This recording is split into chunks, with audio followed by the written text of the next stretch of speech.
مفتی طارق مسعود صاحب تشریف ٹرانسمیشن یہاں ہو رہی تھی، اس وقت نہیں تھے، کافی عرصے سے غائب تھے یہاں سے، تو ان کی طبیعت ناساز تھی، تو آج وہ تشریف لائے ہیں. تو یہ بھی تھوڑا ایک میسج، جس طرح سے کل آپ نے مولانا طارق جمیل صاحب کا ایک میسج سنا، تو میں یہ چاہتا ہوں کہ آج کل جو کووڈ کا ایک سلسلہ ہے پاکستان میں، اور اس کا جو اسپریڈ ہے، بیماری کا جو پھیلاؤ ہے بہت زیادہ ہے، تو ہم مفتی طارق مسعود صاحب کو ایک تو اس بیماری سے صحت یاب ہونے پر ظاہر ہے ان کو بہت مبارکباد ہے، کیونکہ بہت کم لوگ ایسے ہوتے ہیں جو جلدی اور آسانی سے ریکور کرتے ہیں اس بیماری سے.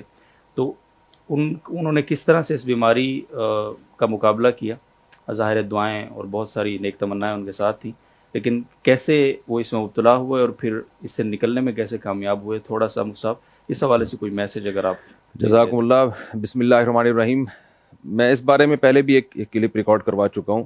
پہلی بات تو یہاں پر یہ ہے کہ ہمارے ہاں ایک المیہ یہ ہے کہ جو کورونا میں مبتلا ہوتے ہیں نا، وہ اپنی بیماری چھپاتے ہیں. اس کی وجہ سے لوگ بہت زیادہ غلط فہمی کا شکار ہیں. لوگ کہتے ہیں کہاں ہے یہ، نظر تو کوئی نہیں آ رہا، وہ بھی ٹھیک ہے وہ بھی ٹھیک ہے. حتیٰ کہ اگر موت بھی ہو جائے تو یہی کہا جاتا ہے نہیں جی یہ تو ہارٹ اٹیک سے، یہ تو شوگر سے. کوئی ایسا لگتا ہے کوئی سیاسی سا مسئلہ بن گیا ہے کہ اگر ہم نے مان لیا کہ کورونا سے انتقال ہوا ہے تو شاید بخشش نہیں ہوگی آخرت میں. حالانکہ وبا سے جو مرنا ہے وہ تو حدیث میں، بخاری مسلم کی حدیث میں اس کو شہادت قرار دیا ہے. تو اگر کوئی وبا سے انتقال کر جاتا ہے تو وہ تو شہادت ہے. تو ٹھیک ہے سب کرونا سے نہیں مر رہے، لیکن بہت سے لوگوں کی موتیں، خاص طور پہ بڑی بڑی مشہور شخصیات کی موت ہوئی ہے. تو مجھے جب یہ بیماری ہوئی ہے تو میں نے یہ بتایا لوگوں کو. حالانکہ عام طور پہ ہمارا مزاج نہیں ہے، علماء کا بھی نہیں ہوتا، ہم جیسے نالائقوں کا بھی نہیں ہے کہ اپنی بیماریاں لوگوں کو بتاتے پھریں. تو لیکن میں نے اس لیے بتایا کہ تاکہ حضرت مولانا طارق جمیل صاحب کو بھی اللہ جزائے خیر دے، وہ مبتلا ہوئے، انہوں نے بتایا، ٹویٹ کیا. تو ایک تو یہ بات ہے کہ اس میں تاکہ لوگوں کو ہو کہ یقین آ جائے کہ باقی یہ ہے، احتیاط کریں لوگ. دوسرا یہ کہ جو میرا تجربہ رہا ہے، مجھے الحمدللہ ایک تو لندن میں ڈاکٹر خرم صاحب ہیں، ان سے رابطے کا بہت فائدہ ہوا. بالکل. کیونکہ جب آپ بیمار ہوتے ہیں تو آپ کو کچھ ایسے معاملات آپ کے ساتھ پیش آتے ہیں کہ آپ افراتفری کا شکار ہو جاتے ہیں. ہسپتال لے جانے کی ضرورت نہیں ہے تو مریض کو لے کے جا رہے ہیں، جہاں ضرورت ہے وہاں نہیں لے کے جا رہے. اس میں لوگوں کی قیاس آرائیاں بہت ہیں. کچھ لوگوں نے یہ فرض کیا ہوا ہے کہ جی ہاسپٹل نہیں جانا، ہاسپٹل نہیں جانا، کچھ بھی ہو جائے. وہ مرا اس وجہ سے کہ اسپتال گیا تھا، ڈاکٹر نے انجیکشن لگا دیے تھے وغیرہ وغیرہ. اور کچھ ایسے کہتے ہیں کہ ہسپتال تو جانا ہی جانا ہے، حالانکہ وہاں جانے کا بعض صورتوں میں کوئی فائدہ نہیں ہوتا. تو وہ اللہ ان کو جزائے خیر دے، ان کی ریسرچ بھی ہے. تو انہوں نے مجھے ایک وہ بتایا تھا کہ آکسیجن کی ایک ڈیوائس آتی ہے آکسیجن چیک کرنے کی. ہاسپٹل جب جانا ہے جب آکسیجن لیول آپ کا ڈاؤن ہو جائے، 95 سے یا 94 سے کم ہو جائے، تو وہ رکھیں اپنے پاس جب تک یہ بیماری چل رہی ہے. تو اگر وہ آکسیجن لیول ہے تو جانے کی ضرورت نہیں ہے. کوئی اور اگر کوئی ہارٹ پیشنٹ ہے تو الگ بات ہے. تو یعنی نارمل آدمی تو بظاہر تو ہم نارمل ہی ہیں الحمدللہ. تو مجھے فیور نہیں ہوتا الحمدللہ.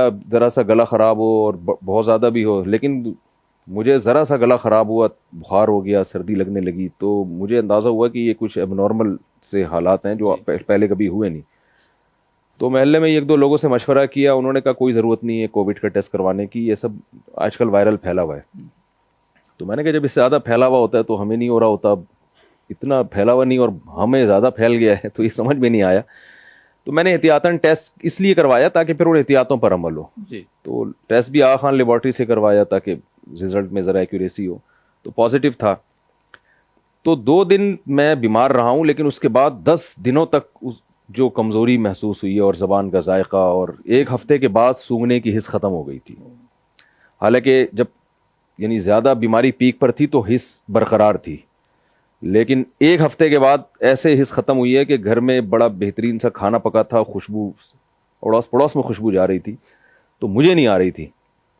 تو میں نے جا کے باقاعدہ دیگچے میں ڈھکن کھول کے سونگھنے کی کوشش کی ہے مجھے، کیونکہ میں سمجھ رہا تھا کہ جب یہ بخار ہوگا، اٹیک ہوگا، تو اس وقت یہ حس ختم ہوتی ہے. ڈاکٹروں سے رابطہ بے احتیاطی کی آپ نے؟ نہیں، اس میں سونگنے میں ہم نے سانس نہیں لیا، صرف کھینچا ہے اندر.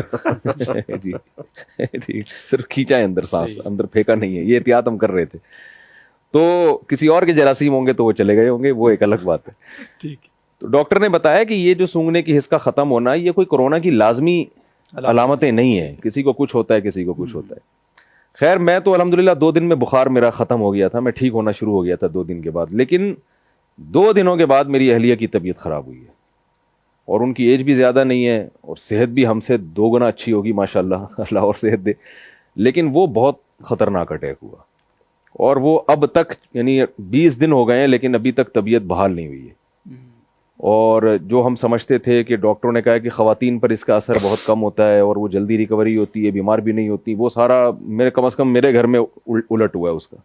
آدمی جلدی ٹھیک ہو گیا، جو خاتون کو ہوا، اہلیہ کو ہوا، وہ ابھی تک اس کی ریکوری نہیں ہوئی ہے اور بہت زیادہ صحت خراب ہوئی۔ 2-3 دفعہ یہ نوبت آئی کہ ہاسپٹل لے کے جائیں، لیکن اللہ کا شکر ہے ٹھیک ہو گیا معاملہ، مگر اس کے جو سائیڈ افیکٹ ہیں وہ اب تک چل رہے ہیں۔ جی تو دعا کی بھی درخواست ہے، باقی اللہ تعالیٰ سب کو جزائے خیر دے، ہمارے اساتذہ کو، اکابر کو، مشائخ کو، دوستوں کو، انہوں نے بہت زیادہ دعائیں کی ہیں، تو آپ کے سامنے بیٹھا ہوں الحمدللہ۔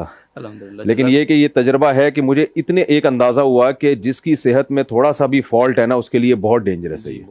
بالکل مجھے تو کوئی الحمدللہ کوئی ایسی بیماری نہیں ہے تو اتنا مسئلہ نہیں ہوا، لیکن جس کی جو پہلے سے بیمار ہے نا، تو وہ ان کے لیے یہ بہت ہی تکلیف دہ ہے۔ اللہ حفاظت فرمائے جی سب کی۔ بہت شکریہ آپ کی طرف سے، انشاءاللہ لوگ اس پہ مزید بھی احتیاط کریں گے۔ حضرت آپ نے کل مفتی مولانا طارق جمیل صاحب کی اگر وہ ویڈیو سنی ہو سر جی، کہ اس میں جس طرح وہ کمزوری سے بول رہے ہیں، جی جی، تو آپ اندازہ لگیں گے کس طرح، تو آپ بھی کچھ اگر تھوڑا سا اس پہ۔ بس کافی روشنی ڈالی حضرت نے۔ میں یہ کہنا چاہتا ہوں کہ ایک تو اس جو ہے نا وہ سازشی تھیوریوں سے نکلیں جی بالکل، اور حقائق کو سامنے رکھیں۔ ہمارے سامنے لوگ دنیا سے جا رہے ہیں، ہمارے بڑے بڑے قیمتی اکابر اسی بیماری میں دنیا سے گئے ہیں، اور بعد والوں نے اس کو چھپایا، یہ نہیں تھا، یہ تھا، یہ نہیں تھا، یہ نہیں کیا، یہ میری سمجھ میں نہیں آتا کہ اس کی وجہ کیا ہے۔ بالکل کوئی مجھے سمجھا دے، میں کافی عرصے سے یہ بات کر رہا ہوں کہ اس کو چھپانے میں کیا، یہ کوئی اللہ کا حکم ہے چھپانا؟ کیا کیا کیا ہے یہ؟ اور دوسری بات یہ کہ آج میں جمعے کے لیے ایک مسجد میں جاتا ہوں تو وہاں میں نے فاصلے رکھوائے ہوئے ہیں، جی تو آج مجھے ایک میسج آیا وہاں کے جو ناظم صاحب تھے ان کا، انہوں نے کہا کہ جی جب آپ فاصلے کا کہتے ہیں تو بہت سارے لوگ مسجد سے اسی وقت نکل جاتے ہیں، اور انہوں نے کچھ تھوڑا زیادہ مبالغہ کیا، بہت سارے نہیں نکلتے، ایک کا دکا کوئی نکلتا ہوگا، اور دوسرا بعد میں بھی آ کر تنگ کرتے ہیں۔ تو میں نے ان سے کہا کہ بھائی میں نے ترغیب دی فاصلوں کی آپ کو، تو کوئی اگر اس بارے میں اشکال ہے، کوئی آپ کے پاس اس کے لیے دلیل ہے، کوئی اور الجھن ہے، تو آپ مجھ سے مذاکرہ کریں، مجھ سے سوال کریں، دوسروں کو کیوں تنگ کرتے ہیں؟ میں موجود ہوں نا، جی آپ جتنا وقت لینا چاہیں گے میں دوں گا، لیکن میں فاصلے ختم کرنے کا قطعاً نہیں کہوں گا، میں اس کو ناجائز سمجھتا ہوں، اور وجہ اس کی یہ ہے کہ اپنے آپ کو دوسروں کی جان کو خطرے میں ڈالنے والی بات ہے۔ نماز میں قیام فرض ہے عمالات میں، لیکن ایک آدمی بیمار ہے اور اس کو قیام کی سکت نہیں ہے، تو قیام جو فرض ہے وہ ساقط ہو جاتا ہے۔ بیٹھ کر نماز پڑھنا جائز ہے نہیں جائز؟ بالکل بیٹھ کر نماز پڑھنا اس کے لیے مکروہ تو نہیں ہے؟ تو جب قیام جو فرض ہے وہ ساقط ہو جاتا ہے، تو جو صفوں کا اتصال ہے، مل مل کر کھڑے ہونا ہے، یہ سنت مؤکدہ ہے مفتابی قول کے مطابق۔ جی تو عذر کی بنا پر اگر اس سنت مؤکدہ پر عمل نہ کیا جائے تو نماز میں کوئی کراہت نہیں آتی، نماز بلا کراہت جائز ہو جاتی ہے۔ پھر میں نے ان سے عرض کیا کہ جو پہلی لہر آئی تھی اس وقت دارالعلوم کراچی میں اجتماع ہوا تھا، اور اس میں درجنوں مفتیان کرام شہر بھر کے دارالافتاء سے جمع ہوئے تھے، اور اس